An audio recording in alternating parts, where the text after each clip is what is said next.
90 ఎంఎల్ఏసి ఇంటికెళ్ళి పడుకుంటే ఏముందన్న, మొత్తం హాయిగా అన్నీ మర్చిపోవచ్చు. కానీ తెల్లారితేనే ప్రాబ్లమ్ స్టార్ట్ అవుతుంది. రచ్చ, రచ్చ డబ్బులు లేకపోతే. అవునా కాదా? అలా 90 ఎంఎల్ఏసి ఎన్ని రోజులు నిద్రపోతే మాత్రం సుఖం ఎన్ని రోజులు ఉండదు చెప్పు? అలా కాకుండా ఏదైనా బిజినెస్ స్టార్ట్ చేయరాదు? ఇది చూడు చిన్న కెనోపి టెంట్. దీంట్లో మంచిగా బిర్యానీ బిజినెస్ పెట్టుకో. హాయిగా వ్యాపారం చేసుకో, డెవలప్ అవ్వు. కంప్లీట్ గైడెన్స్ మేమిస్తాం. లేదా జ్యూస్ స్టాల్ పెట్టుకో. దానికి కావాల్సిన గైడెన్స్ ఇస్తాము. బిజినెస్ చేసుకోవచ్చు. అంతేగాని ఎప్పుడు తాగి, తాగి, తాగి, తాగి పడుకుంటే వచ్చేదేముంది? మొత్తం పోయేదే తప్ప. హెల్త్ గుల్లవుద్ది, ఇల్లు గుల్లవుద్ది. పెళ్ళాం బిడ్డలు పట్టించుకోరు. అవునా గదా! మంచి బిజినెస్ చేసుకో. చిన్న ఇన్వెస్ట్‌మెంట్. ఒక నెల రోజులు తాగే డబ్బులతో బిజినెస్ స్టార్ట్ చేసుకోవచ్చు. Simple business.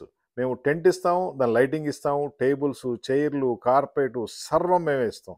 ఈ విధంగా అంబ్రెల్లాస్ కూడా దాంతో పాటు ఇస్తాం. తాగడానికి బార్గెయిన్ చేయరు. కానీ టెంట్ కొనడానికి బార్గెయిన్ చేస్తారు. అదే అర్థం కాదు. అరే! లైఫ్‌లో బాగుపడంరా నెలకు 4,00,000 సంపాదించాలంటే ఎవ్వడు ముందుకు రాడు. అదే